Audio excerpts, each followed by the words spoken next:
पिछले सेशन में हमने हरिराय वांग मुक्तावली के द्वितीय भाग अंतर्गत फलविवेक ग्रंथ संपन्न किया था, जहां मर्यादा मार्गीय और पुष्टि मार्गीय जो फल है मुक्ति का, उसके स्वरूप का जो निरूपण वो श्री हरिराय जी ने किया।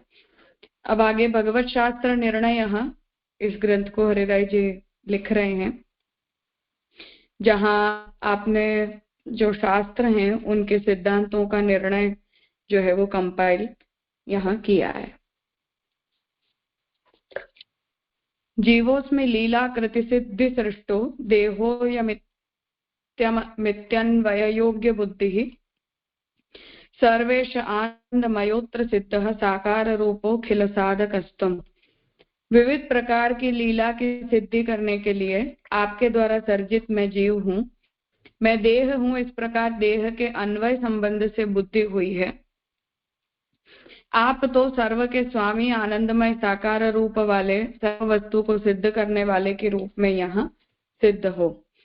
तो प्रथम कारिका में भगवान की स्तुति कर रहे हैं कि भगवान ने ही जो है वो जीवात्माओं का निर्माण अपनी लीला की सिद्धि करने के लिए किया है, और उस जीवात्मा को अविद्या के कारण जो है वो देहाध्यास होता है, जिसके कारण मैं शरीर हूँ।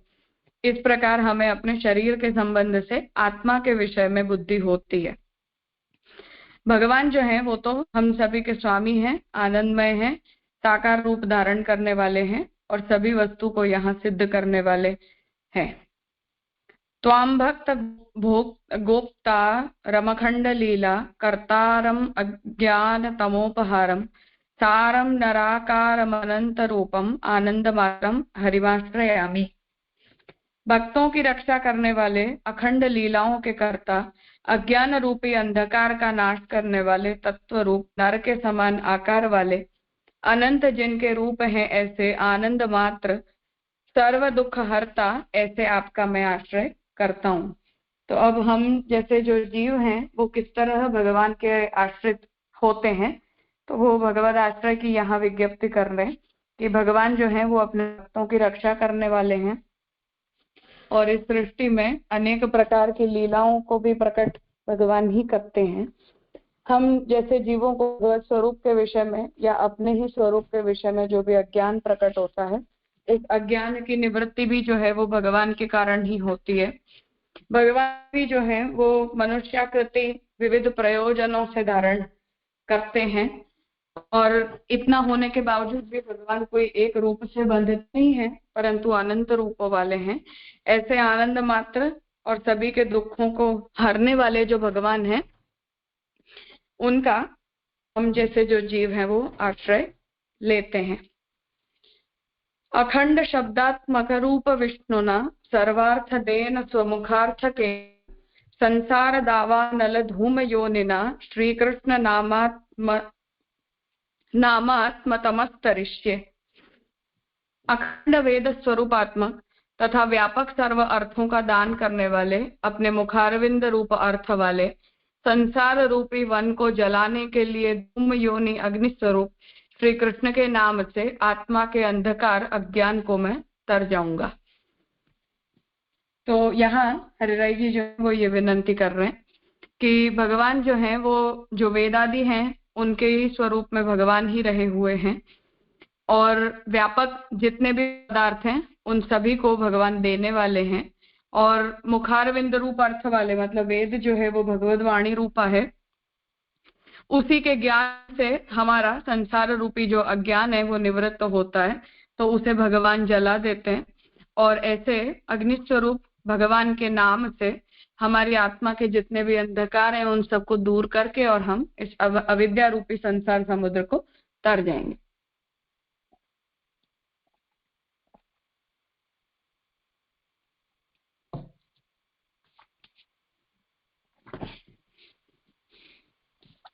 गोचाकायाद्भुतगायकाय स्ववेणुनादाखिलमोहकाय अनेक लीला रसदायकाय नमो तस्मै व्रजनायकाय। गायों को चराने वाले, अद्भुत संगीत को गाने वाले, अपने वेणुनाद से सबको मोह उत्पन्न करने वाले, अनेक लीलाओं के रस का दान करने वाले, उन श्री व्रजनायक को मेरे नमस्कार हूँ। तो ऐसे जो ब्रह्म हैं, जो वेदादि के द्वारा निश्चित होते हैं या वेदादि के स्वरूप को स्वयं ही धारण करते हैं, ऐसे जो ब्रह्म हैं वही व्रज में कृष्ण के रूप में प्रकट हुए हैं। इसलिए उनकी स्तुति कर रहे हैं कि भगवान गायों को चराते हैं और वेणुनाद के द्वारा जो है वो सबको मोह उत्पन्न करते हैं और अपने भक्तों को अनेक लीलाओं का दान करते हैं। ऐसे भगवान श्री कृष्ण को हरिराय जी यहाँ प्रणाम कर रहे हैं। विचित्र मालार्जित कंच माला उरो शालाद रमणीर सालात कंसादि कालाद व्रजधेनु चालात श्रीनंद बाला अपरम न जाने। विचित्र भाल वाले, कमल की माला को धारण करने वाले, विशाल वक्षस्थल वाले, व्रजरमणियों को रस का दान करने वाले, कंसादि दैत्यों के काल, व्रज की गायों का पालन करने वाले श्री नंद जी के बाल के अतिरिक्त अन्य किसी को भी मैं नहीं जानता हूँ। तो मूल तत्व के रूप में भगवान ही हैं और उन्हीं का परम तत्व के रूप में निर्णय यहाँ हरिराय जी कर रहे हैं। रसात्मस्याति मनोहराकृतेः विशाल नेत्रस्य वयोल्पकस्य चौर्यादि लीला चपलस्य तस्य कृष्णस्य दासोऽस्मि भवे भवेहम्। रसात्मक, अति मनोहर आकार वाले, विशाल नेत्र वाले, अल्प वय वाले, चोरी इत्यादि लीला में चपल उन श्री कृष्ण का मैं जन्मों जन्म तक दास हूँ। कृष्णे विनिर्यापित भोग तृष्णे स्वरूप दानाभिधय भोग तृष्णे लीला कृते स्वीकृत पक्षे नमोस्तु नित्यम विहित स्वरक्षे। जिन्होंने मेरी भोग की तृष्णा दूर की है, मतलब सांसारिक विषयों के भोग की इच्छा को भगवान खत्म कर देते हैं। स्वरूप दान रूपी भोग से मुझे जिन्होंने वशीभूत किया है, तो संसार की आकांक्षा इसलिए नष्ट हो जाती है क्योंकि भगवत स्वरूप हमें प्राप्त होता है जो हमारी इंद्रियों की सभी कामनाओं को पूरी कर देता है। अर्थात उससे उत्तम काम्य पदार्थ कोई रह नहीं जाता। लीलाओं के लिए भक्तों के पक्ष का स्वीकार करने वाले, अपने भक्तों की रक्षा करने वाले श्री कृष्ण प्रभु को मेरे नमन हो। अब आगे की कारिका में भगवान के जितने भी अवतार हैं उन सभी अवतारों को बता रहे हैं। हे मीन, हे कूर्म तनोवराह, हे सिंह, हे वामन भार्गवाख्य, हे राम संकर्षण राम कृष्ण, हे बुद्ध कल्किन्नवतारतः नमामः। वो कसकी नहीं है, वो कल की है, मुंह में सुधार लेना उसे। तो प्रभु के जितने भी अवतार हैं वो सभी अवतारों के रूप में भगवान लीला हेतु प्रकट होते हैं, इसलिए उन सभी अवतार लीलाओं का नाम लेके श्री हरिराय जी उन्हें यहाँ प्रणाम कर रहे हैं। त्वं कृष्ण माम दीन दयार्द्र दृष्ट्या स्वसेवनाय विहितान्य धर्मम निवर्तय स्वीय तमस्य नान्या गतिः कृपालो मयि सुप्रसीद। हे कृष्ण प्रभु भो, मैं दीन हूँ, अतः दयार्द्र दृष्टि से मुझे आपकी सेवा के लिए शास्त्र विहित दूसरे धर्म करने से मुझे निवृत्त करो। अर्थात सेवा करते हुए शास्त्र धर्म न हो सके तो उसे निभा लीजिए। हे कृपालु, मैं अत्यंत आपका हूँ, उनकी मेरी दूसरी गति नहीं है, अतः मेरे ऊपर भली भांति प्रसन्न होइए। तो जीव जो है वो ये आकांक्षा रखता है कि भगवान जो है वो उस जीव का पालन करें और उस जीव के जीवन में जो कुछ भी है वो सब कुछ भगवत कृपा से संपन्न हो, ऐसी यहाँ विज्ञप्ति कर रहे हैं। वस्तुतो निर्गुणं मूढ़ा अन्यथा तादृश विदुः ब्रह्म पूर्ण निज गुणैः शून्यम अप्राकृते तरैः। वस्तुतः निर्गुण ब्रह्म को मूढ़ लोग अलग प्रकार का निर्गुण जानते हैं, परंतु सगुण अर्थात अप्राकृत अपने आनंदादि गुणों से पूर्ण है तथा निर्गुण अर्थात प्राकृत ऐसे अन्य गुणों से रहित है। तो यहाँ इस बात की स्पष्टता करना चाह रहे हैं कि सगुणता और निर्गुणता इन दोनों ही शब्दों का शास्त्र में जो प्रयोग हुआ है वो शंकराचार्य जी जिस तरह माया शबलित जो है वो सगुण है और माया रहित निर्गुण है ऐसी जो परिभाषा करते हैं उसे सुधार रहे हैं कि सगुण और निर्गुण इन दोनों शब्दों का ऐसा तात्पर्य नहीं है। तो सगुण का तात्पर्य ये होता है कि जितने भी अप्राकृत गुण हैं उनसे भगवान संपन्न है, और निर्गुण शब्द का ये तात्पर्य है कि जितने भी प्राकृत गुण हैं उन प्राकृत गुणों से भगवान रहित है। जो यही अर्थ श्री गोसाई जी ने भी सर्वोत्तम स्तोत्र के मंगलाचरण में अप्राकृत निखिल धर्म रूपमिति वहां किया है। निरूपयन्त्या उभयं श्रुतिरेवाशयः स्फुटः क्लिश्यन्ति केवल व्याख्यां कुर्वन्तः क्लिष्ट कल्पना। इस प्रकार 10वें श्लोक में है अनुसार, तो ऊपर श्लोक में जो सगुण और निर्गुण पदों की व्याख्या की तदनुसार दोनों अर्थात सगुण निर्गुण रूप से निरूपण करने वाली श्रुति का आशय स्फुट है। इसलिए अब श्रुतियों में जहां जहां भी ब्रह्म की सगुणता निर्गुणता आदि का निरूपण किया गया है, इन दोनों ही शब्दों को हम इसी तरह से परिभाषित करके हमें समझना चाहिए। तो भी केवल निर्गुण है ऐसी व्याख्या करने वाले क्लिष्ट कल्पना वाले मायावादी क्लेश प्राप्त करते हैं। फिर भी ब्रह्म को जो लोग ऐसे निर्गुण बताकर ब्रह्म के अंदर अपराकृत गुणों का भी जो निषेध कर देते हैं, ऐसे जो मायावादी है मतलब शंकराचार्य जी आदि हैं, उन सभी का जो मत है वो क्लेश प्रकट करने वाला है। अर्थात परिणाम स्वरूप उन्हें भी ऐसे मत के द्वारा क्लेश की ही प्राप्ति मतलब शंकराचार्य जी अनुयायियों को भी होती है। माया शक्ति हरेरेव सर्व सामर्थ्य रूपिणी सर्व रूपेण भवने हरे सजीवोपयुज्यते। सर्व सामर्थ्य वाली माया श्री हरि भगवान की शक्ति ही है। श्री हरि को सर्व रूप होने में उसका उपयोग करना पड़ता है। तो वो सगुणता का आक्षेप जो आता है, उस सगुणता के आक्षेप की निवृत्ति के लिए माया का स्वरूप यहाँ स्पष्ट कर रहे हैं कि माया जो है वो सर्वभवन सामर्थ्य रूपा भगवान की शक्ति है और सर्वरूप होने में भगवान उसका उपयोग करते हैं, करना पड़ता है। ये खैर इस ट्रांसलेशन में ज्यादा समस्या नहीं है, पर सैवोपयुज्यते मतलब उसे योजित करते हैं, ये मूल कारिका का तात्पर्य है। तो भगवान की कोई ऐसी मजबूरी नहीं है कि बिना माया का उपयोग किए भगवान सृष्टि नहीं कर सकते, परंतु भगवान अपनी शक्तियों का उपयोग करते हैं, इसलिए उस शक्ति के रूप में माया को योजित करते हैं। विद्या विद्येपि हरेः शक्ति ते मायया कृते प्रपंचे कारणे ख्यातो बंध मोक्ष प्रदे मते। विद्या और अविद्या भी हरि भगवान की शक्तियां हैं तथा उन दोनों का निर्माण माया ने किया है। तो विद्या और अविद्या ये दो भगवान की ही शक्तियां हैं और उन दोनों ही शक्तियों का जो निर्माण है वो माया ने भगवद आज्ञा से किया है। मतलब माया के अंतर्गत ही भगवान की सभी शक्तियां आती हैं।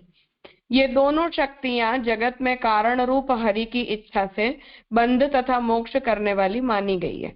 तो इन दोनों शक्तियों का जो उपयोग है वो भगवान सृष्टि की स्थिति काल में करते हैं कि जिससे जीवों को बंधन होता है और फिर जीवों को विद्या शक्ति के द्वारा मुक्ति प्रदान करते हैं। सत्यः प्रपंचो हरिणा कृतः स्वगुण मायया विहारार्थम तत्र जीवा सृष्टाः स्वांशा निजेच्छया।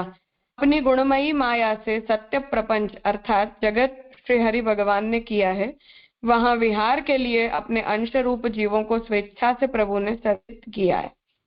तो हम भगवान की जो गुणमयी माया है उसके द्वारा भगवान जगत को उत्पन्न करना चाहते हैं, तो उस जगत को भगवान उत्पन्न करते हैं और फिर स्वयं क्योंकि उस सृष्टि में विहार करना चाहते हैं, इसलिए अपने मूल रूप से भी विहार करते हैं, अवतार रूप से भी विहार करते हैं, अंतर्यामी रूप से भी विहार करते हैं और अंशात्मक जीवों के द्वारा भी भगवान विहार करते हैं। इसलिए अपने अंश रूप जीवों को भगवान ने प्रकट किया है। तेषां मुक्ति सदानंदौ आप्तिर्नित्य शरीरिणां लवण प्रतिमेवायं प्रपंचात्मा हरि स्वयं। नित्य देहधारी ऐसे उन जीवों को सदानंद प्रभु की प्राप्ति यही मुक्ति जाननी चाहिए। समुद्र के जल में बनी हुई लवण की प्रतिमा के समान जगत स्वरूप हरि भगवान स्वयं है। तो हम जैसे जो जीव हैं उन जीवों को हमें भगवान मिल गए तो मुक्ति मिल गई, ऐसा ही मुक्ति शब्द का तात्पर्य जो महाप्रभु ने संकलित जो कारिका है वहां भी महाप्रभु जी ने इसी तरह से मुक्ति को परिभाषित किया है। तो जैसे नमक समुद्र के अंदर हम नमक की कोई मूर्ति बना दें, बस उसी तरह इस सृष्टि के अंदर भगवान खुद रहते हैं। नाना रूपतया दृष्टा सात्मकता क्षति रक्तश्याम श्वेतताद्याः सहजाः सैंधवे यथा। भिन्न रूप में रहे फिर भी आप दृष्टा होने से आपके रसात्मता में कोई कमी नहीं है। तो भगवान सृष्टि बनने के बावजूद भी सृष्टि से अलग रूप में परब्रह्म रूप से भी रहते हैं, जिसे हम अन्वय और व्यतिरेक संबंध से बताते हैं। तो सृष्टि में अनुस्यूत होना ये भगवान का अन्वय संबंध है, और दृष्टा और साक्षी के रूप में स्वतंत्र रहना ये भगवान का सृष्टि के साथ व्यतिरेक है। जैसे सैंधव के टुकड़े में लाल, श्वेत, पना इत्यादि गुण सहज है, ऐसे ही यह जानना चाहिए। तो जो नमक होता है उसके अंदर भी कहीं हमें गहरा लाल रंग दिखाई देता है, कहीं हमें सफेदपन दिखाई देता है। तो उस तरह नमक के अंदर जो है वो जैसे टेक्सचर्स बनते हैं, उसी तरह सृष्टि जो है वो एक रूप है, भगवद रूप है, फिर भी जैसे टेक्सचर्स बनते हैं उस तरह से इस सृष्टि के अंदर जो है वो सृष्टि के सभी पदार्थ भगवान के सदंश और चिदंश से अलग अलग दिखाई देते हैं। तथा सहज रूपाणि स्वरूपे सन्ति वै हरेः आनंद एव प्राकट्ये तत्तद रूपो ही भासते।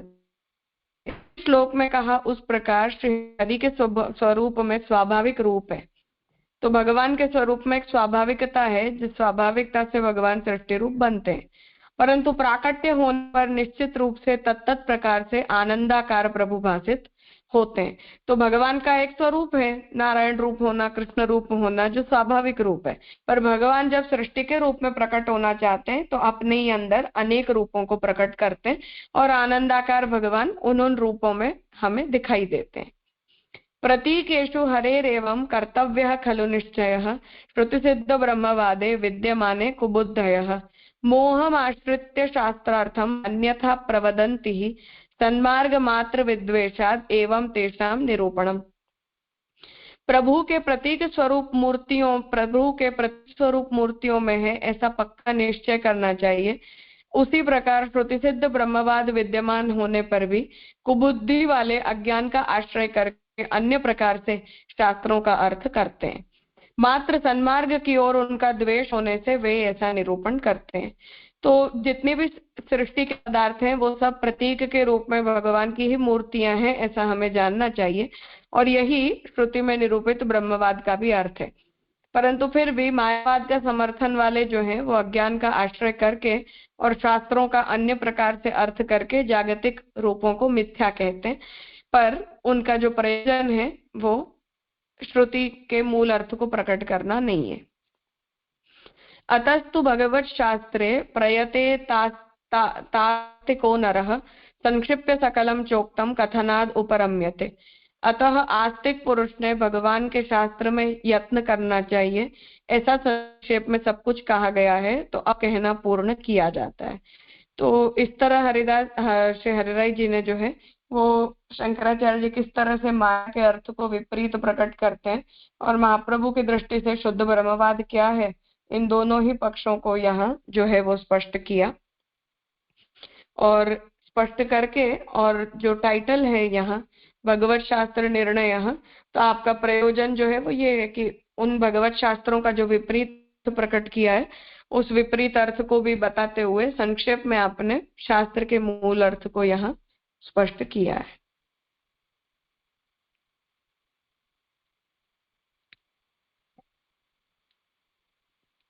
कुछ पूछना है?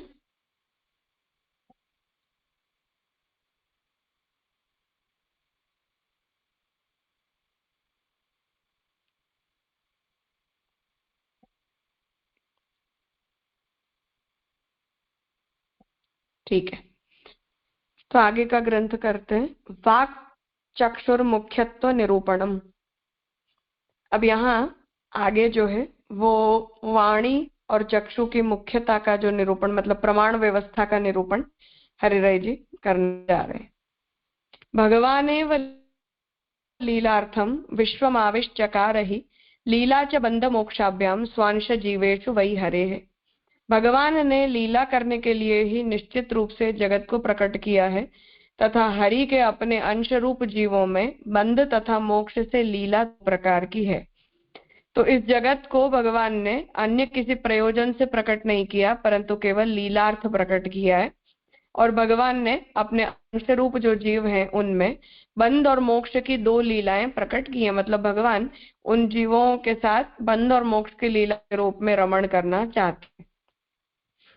बन्धार्थं विषयाः सृष्टा मोक्षाय श्रुतिसर्जनम् साधनत्वेन भोग्यस्य विषयाणां ही सर्वथा। बंध के लिए विषय शब्द स्पर्श रूप रस तथा गंध उत्पन्न किए हैं, मोक्ष के लिए श्रुतियों और वेदों को प्रकट किए हैं, क्योंकि सब प्रकार से विषय भोग के साधक हैं। तो जीव जो है वो सांसारिक बंधनों में बंध जाएं, उसी हेतु से भगवान ने इस सृष्टि में प्राकृत विषयों को प्रकट किया है कि जिससे उनके प्रति हम जो है वो आकर्षित हो जाएं और उनसे आकर्षित होकर और हम इस सृष्टि के बंधन में बंध जाएं। परंतु क्योंकि भगवान इस सृष्टि में जीवों को मुक्त करवाने की भी इच्छा रखते हैं, इसलिए भगवान ने जो है वो शास्त्रों को भी प्रकट किया है कि जिससे हम उन शास्त्रों के अध्ययन के द्वारा इस सांसारिक विषयों की भोगासक्ति से निवृत्त हो पाए। इंद्रियाण्यपि सृष्टानि स्वदेह सहितानि च तैरेव विषयाविष्टैर्बंधो जीवस्य वैभवेत्। तथा अपने अपने देह सहित इंद्रियों को भी उत्पन्न किया है। ये इंद्रियां विषयों में लिप्त होते ही जीव को अवश्य बंध होता है। तो उन विषयों का भोग करने के लिए भगवान ने इंद्रियां प्रकट की और उन इंद्रियों को देह में प्रकट किया, और वो इंद्रियां जो है वो सांसारिक विषयों में लिप्त हो जाती हैं, जिसके कारण जीवात्मा को बंधन होता है। तत्रापि बंध पूर्वत्व सिद्धये विमुखानि तु सृष्टा सर्वथा यस्मात् पुरा विषय वेशनम। वहां भी बंध पूर्वत्व की सिद्धि के लिए सभी प्रकार से उन इंद्रियों को विमुख ही सर्जित किया है, जिससे प्रथम इन इंद्रियों को उनके विषयों में प्रवेश होता है। तो इंद्रियां विषयों के प्रति आकर्षित क्यों होंगी, उसका निराकरण यहाँ कर रहे हैं कि भगवान ने उन इंद्रियों को बनाया ही ऐसा है। तो वो इंद्रियों के अंदर जो है वो भोग पूर्वत्व है, मतलब कि वो इंद्रियों के बनाने का प्रयोजन ही ये है कि वो इंद्रियां सांसारिक विषयों के अंदर बंधे। तो इसलिए वो इंद्रियां जो है वो अपने स्वभाव ही संसार के विषयों के प्रति आकर्षित हो जाती हैं और फिर वो उनसे बंध जाती हैं।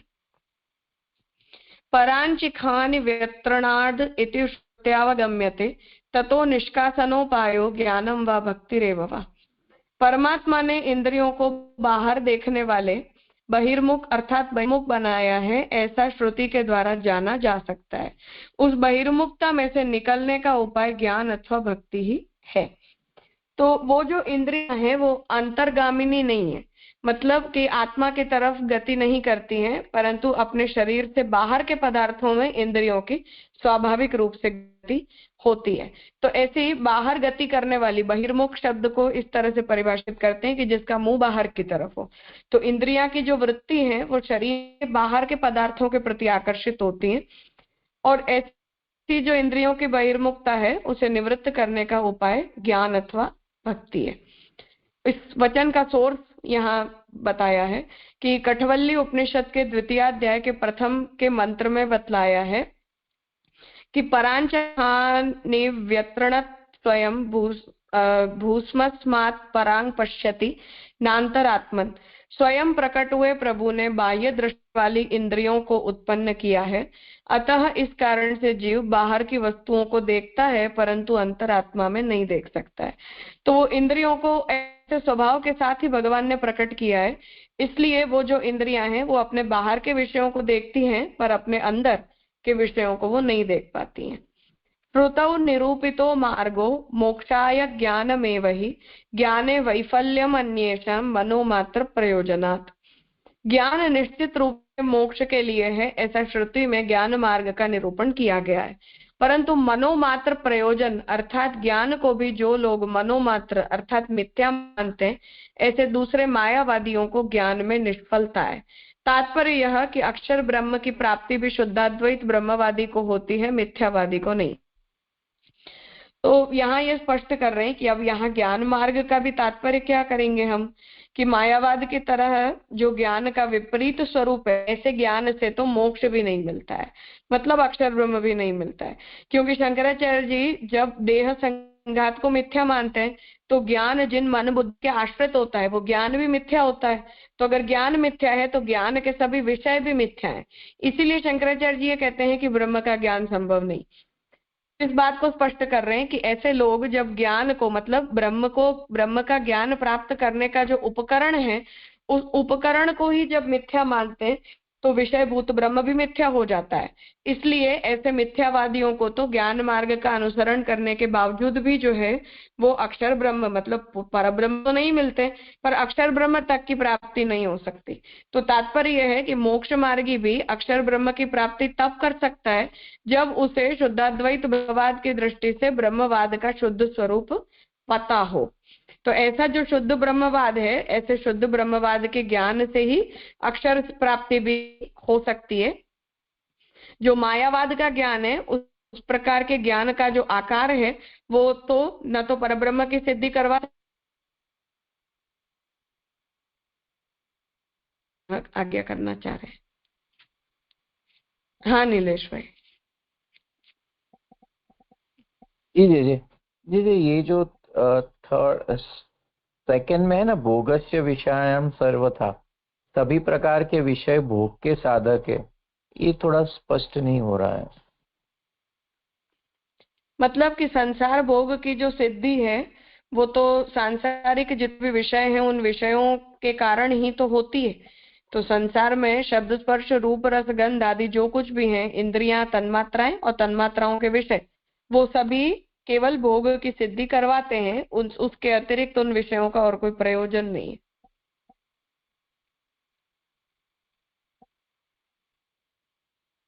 जी जी जी, और यहाँ पे दो मार्ग मुझे हरिराय जी ने कहे कि ज्ञान और भक्ति है, सो कर्म यहाँ पे क्यों उन्होंने निर्देश नहीं किया? कोई स्पेसिफिक रीजन, या वो हम जैसे कहते हैं कि कर्म को कल्मिनेट इसमें होना ही पड़ता है, that can be the reason? हाँ, वो इसलिए क्योंकि कर्म ब्रह्म ज्ञान सहित होता है तभी उसके द्वारा मोक्ष होता है। अकेले कर्म के द्वारा मुक्ति नहीं होती है, क्योंकि वो तो हमारे अंदर से अध्यास निवृत्ति नहीं करवाता है ना, इसलिए। जी जी जी, प्रणाम जी जी। हम्म।